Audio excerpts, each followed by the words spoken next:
What's up, Enduro guys? This is your program for the 18th. I had to think about that. The 18th of August, and we're building from last week's rear foot elevated split squats and also the ring rows.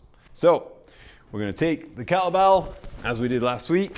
You're going to do 8 to 10 reps of this rear foot elevated split squat on the left leg.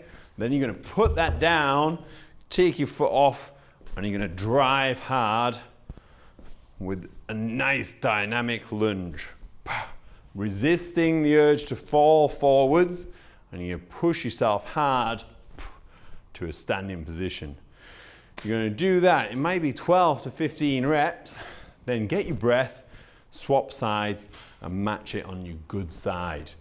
And then between, so we're going to do that 4 times, but between each one, we're going to be back on the rings. We're going to be developing that pulling strength again from last week. You're going to do 4 ring rows. Then you're going to pause at the top for as long as possible after you've done the 4. Shake out, rest 30 seconds, and do that one more time. So it's 2 sets between every set. So it's a total of 8 sets on the rings, 4 sets on the elevated split squat, plus the dynamic lunge. And then moving on to part B. Part B, 20-minute workout of increasing calories. So you're going to do 1 calorie on the assault bike. If you don't have an assault bike, rowing machine, ski erg, anything like that will be perfectly fine. I would prefer an assault bike. So 1 calorie done, you're going to hop off and do 1 burpee. Get back onto the bike. You're going to do 2 calories on the bike, 2 burpees, 3 calories, 3 burpees, and so on as far as you can in 20 minutes. So you're going to be doing some crazy numbers on the calories and burpees, but stick it out. It would be cool to see how many you get. So tagging us into Instagram or something like that, or email us back with the result of how far you got on this would be pretty cool. It might be something that we test Adam on, and basing off some of your numbers, I might have a good idea of how to challenge him on that. And that's that for part B. Day 2 is going to be a single massive workout. It's going to be really good. 500 meter row, probably around about your 2000 meter pace on your first one. You're going to slow that down massively on your second. You do as many rounds as you can of this in 40 minutes. So 500 meter row, 5 wall walks. So you should have practiced these last week along with the rows all the way to the top if you can, or if you can only get so far, so be it. You're going to do 5 of those, then come off to 15 ring dips. So your shoulders will be a bit fatigued already. Pressing out to the top, biceps to rings, 15 times. Lots of muscular endurance going on in this one. And then 50 box jumps.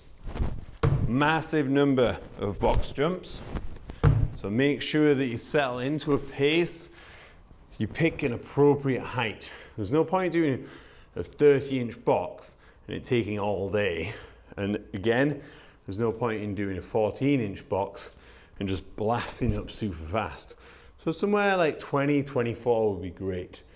And then back on the rower with no rest and as many times round as you can in 40 minutes.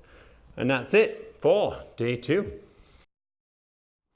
Day 3 is an addition to what you did the last couple of weeks, the partial squat, nicely paced, 12 to 15 seconds per rep. And you're going to do that 3 times this time. So probably about the same weight as you did last week, but you're going to do 3 times round with a little reduction in the time it takes to do it, 12 to 15 seconds. And you're going to do that 6 times with 2 minutes rest in between. And then you're going to move on. We're going to do glute bridges again. I won't demo. Check back. Last week's program has the demo on it. and you're going to do 4 rounds of 12 to 15 reps on the glute bridge at a similar weight that you did the week before. And then we're going to move on to the intensity part for the week, which is 10 by 10 assault bike, ski or row. So I know you don't all have an assault bike or air bike, as you would call it, because this is a Rogue Echo bike. These are really good assault bikes, anything like that, full body, cyclical movement. So the reason why we prefer these to rowers and ski ergs is that you don't really get any let up. On a rowing machine, you get some recovery time, same on the ski erg.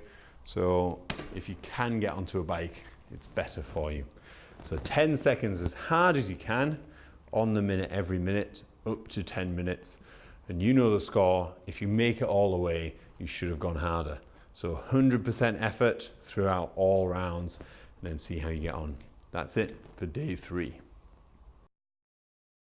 Day 4 is the same as last week.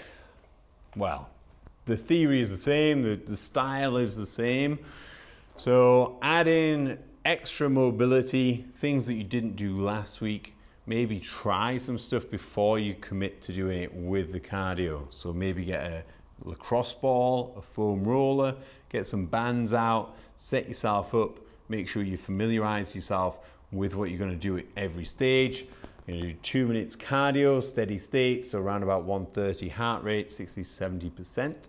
You're going to get off and then do 2 minutes mobility, back on, and then off, then on. And this really helps with the blood flow and circulation, which then helps with the mobility, but also with the recovery. So this is like an active recovery day. Don't push it too hard if you're racing or riding at the weekend and you want the best out of that. It's priority that you spend good non-fatigue time on the bike at weekends for practice.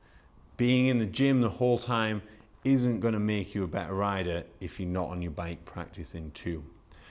So that's it for this week. If you've got any questions, as always, send them over. We'll gladly answer them. Might take a little bit of time because we're busy with some website stuff at the moment, but Facebook message, Instagram message, we'll try and get back to you super fast. As always, email for any more in-depth feedback or you want a longer reply. And that's it. So until next time, happy riding, happy gymming. Peace. 1, 2, 3, listen.